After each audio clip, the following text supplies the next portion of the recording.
Wow, wow, wow, wow, wow, wow, wow. It's been a minute. Hi, welcome back home. It's been more than a minute. It's been like 2 minutes. I've had myself quite the day. There is an active wasp's nest outside my kitchen window, and there is a massive dead lizard over there, right over there in my living room. Me and my roomie have 2 cats. They're my roomie's cats. And they love to bring in little treats, little dead treats, little alive treats. So I'm pretty sure it is dead. I did what anyone would do and just put a bowl over it. So it's just over there. It's honestly the biggest lizard I've ever seen. It looks like an iguana. It's massive. I don't know how it got in here, and I don't want to know. And I really can't think about it anymore. So let's move on. Life has been really busy, hence why I haven't recorded in a minute. Did you guys miss me? Did you even notice I was gone? Did you even notice? All 12 of you. I missed you for whatever that's worth. I thought about you every day. So I figured, you know, I had like an hour before work. I was like, let's record a little pod. And then the entire animal kingdom decided to enter my home. So I got a little busy with that, but we're still here because that's showbiz, baby. And we're gonna try to record. I think I did everything right. I think I got it all set up. Who knows? The amount of episodes I've tried to record and messed something up, like, I really need a production team. But that is not in the cards anytime soon. So we'll just try again. But we're just gonna get right into pulling a card since now I'm super crunched for time because of the lizard debacle. But I am pulling from the Self-Reflection edition today because it's shiny and I was feeling it. I love this shiny little box. So, I'm also not on my green couch. My green couch is right over there, but it's broken. One of the legs ripped off. So one corner is resting atop a pile of books, but I just felt like mixing it up. So we're on this couch instead. And I dressed up real nice for you today. So yeah, I am what they call a professional. So let's pick a card from the Self-Reflection box and we shall yap. I miss yapping with you guys. I'm going to try to be a little bit better about being consistent with this. I also need to get the audio on streaming platforms, so I'm working on that. I'm not working on it, but I'm going to work on it. This is me acknowledging and holding myself accountable. So I'm gonna, because not everyone wants to like sit and watch a video. A lot of people are driving or walking or like don't want to look at me, and I get that. So we gotta get the audio up. So I'm working on it. Okay, here we go. Who intimidates me? Why do they intimidate me?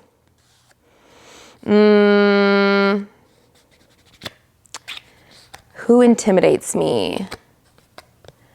I mean, I still get like pretty intimidated by like a very attractive man. Like that'll intimidate me. Not to the point where it's like, I don't know how to function, but I mean, yeah, like talking to like a super attractive guy is like a little intimidating where I'm just like, how are you so genetically beautiful? I don't know how to do this. It's a lot easier for me to talk to like a genetically beautiful, freakishly gorgeous girl than a guy. Cause if it's a beautiful girl, I'm just gonna be like, you're literally stunning, perfect, gorgeous, amazing. How is this even possible? How can I just like frame you?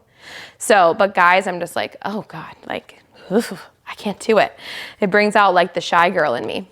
But I'm trying to think if there's like anybody else that like intimidates me.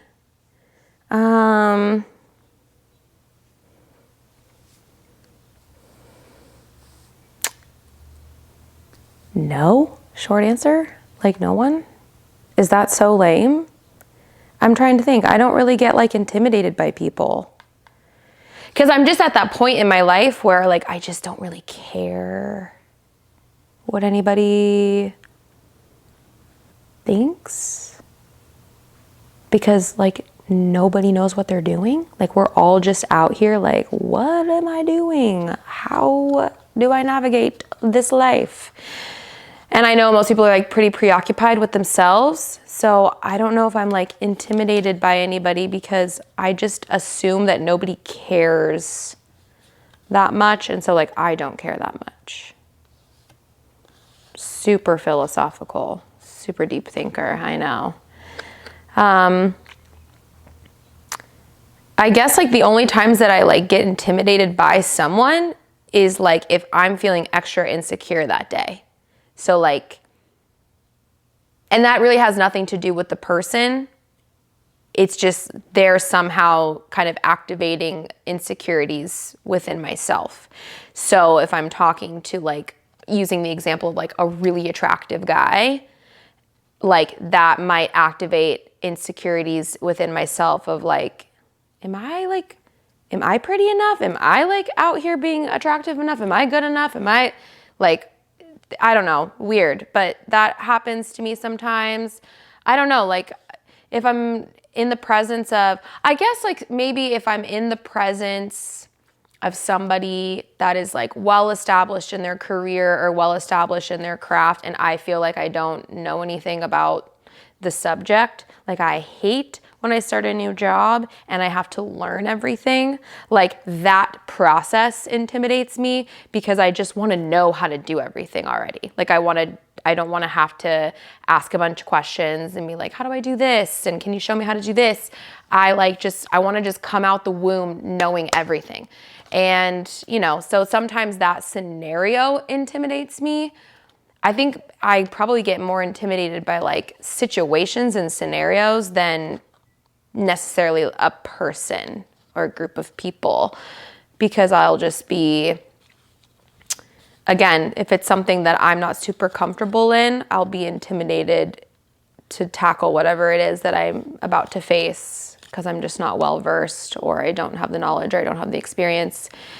And I just, for some unrealistic reason, I really hate the like not knowing how to do something portion, even though that is what life is, and no one comes out the womb knowing how to do anything, but I wanted to be the one that did.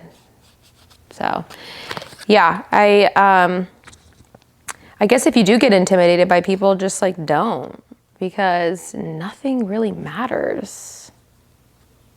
Like, don't let anybody impact the way that you feel about yourself. Like, don't be intimidated by someone.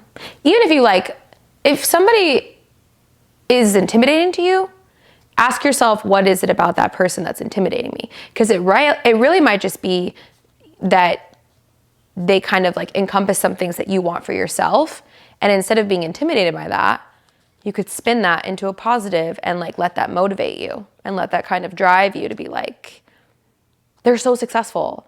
I want to emulate that. Maybe I can learn something from them. Or they're so smart, or they're so pretty, or whatever. Like, instead of it being like a negative reaction of being intimidated by them, you could spin it to be like a positive. Sorry, I feel like this should be deeper, but I can't stop thinking about the iguana in my dining room under that bowl.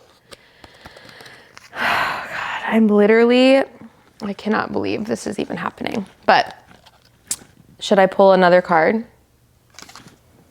I'm really good at this. Like, clearly I just really know how to go deep and talk about a subject for hours and provide so much entertaining, thought-provoking, useful content. So I'm happy you're here for that. I'm happy I could provide that for you. But we'll do one more. How am I doing on time? I'm pretty sure that took like 4 minutes. So come on, Torr, get your head in the game.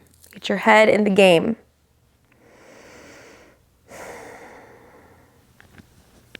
Okay, I'm ready. Oh my gosh. Oofda. What's my most toxic trait I can admit to? Where do I think it stems from? Okay, let's think about this. Let's go back. My most toxic trait?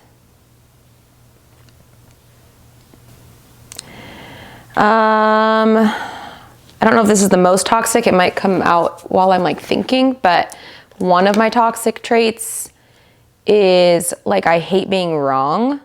Like I'm always right.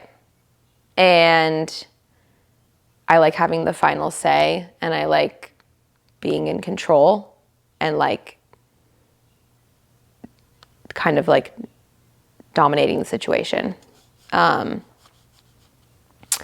I guess that pertains to mostly dating. I wouldn't say I'm that way with friendships.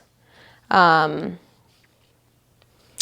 I think that stems from watching that betwixt my parents in my childhood. My dad was very controlling.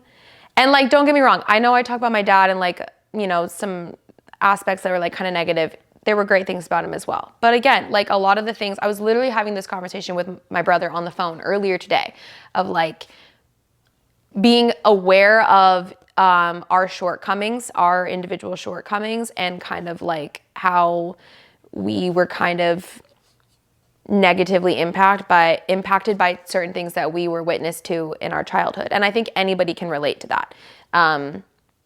Because when you're like ages 0 to 5, like your little brain is a sponge. And so you're absorbing everything. And depending on what your household is like, is either gonna lead to some healthy habits or lead to some unhealthy habits. And so, yeah, like my parents weren't perfect. I'm not perfect. My brother's not perfect. Our family isn't perfect, blah, blah, blah, blah. But my dad was pretty controlling, pretty manipulative. He was never wrong. He always had to be right. He always had the final say. His arguing style was very like domineering and very like, no matter what, you are wrong. I am right. And so I feel like now as an adult, I can find myself like in previous relationships, like when we're having disagreements and arguments, I can find myself kind of gravitating to that. And I try to be as aware of it as possible. And there's been plenty of times where I'll kind of almost like wake up within that argument and be like, oh, I'm literally being like how my dad used to be. Like, I don't want to be that way. So I try to be as aware of that as I can and then like reel it in. But yeah, I definitely like, I always want to be right. And I'll definitely be the type of person like where I'll say like, I'll like this, how do I word this? I'm trying to word it, but I've heard myself say it before and I'm like, oh, Tori, no, don't say that. Like, I'll say something like, well, if you would have done it right the first time, we wouldn't be having this discussion. Or if you would have heard me correctly the first time, or if you would have just done it right the first time, we wouldn't be talking about this. So I'll put like high expectations on people. Let's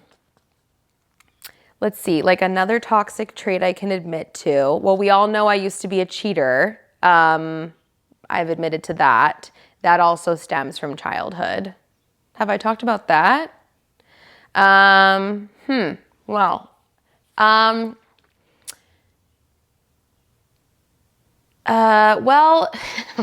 frick.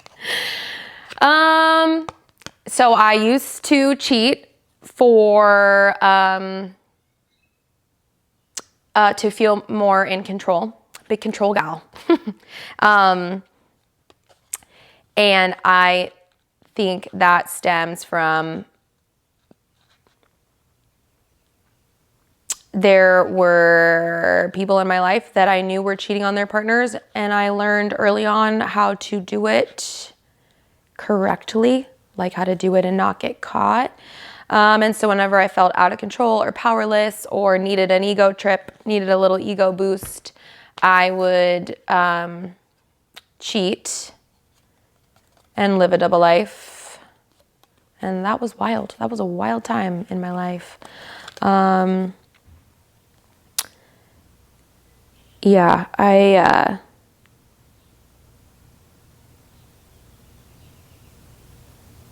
I know I have more toxic traits. I'm trying to think. Somebody some ex come on here and tell me what my toxic traits are. Leave a comment of what my toxic traits are. I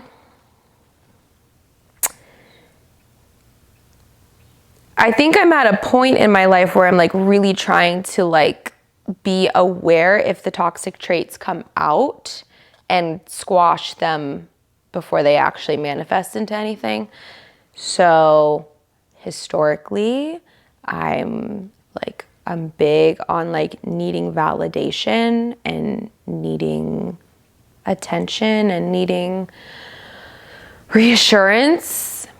And what was a toxic trait for a very long time would be kind of in the same avenue of cheating. It's like if I wasn't getting that from a partner, I would seek it elsewhere. Not necessarily that it would always lead to cheating, but like I would text people I shouldn't.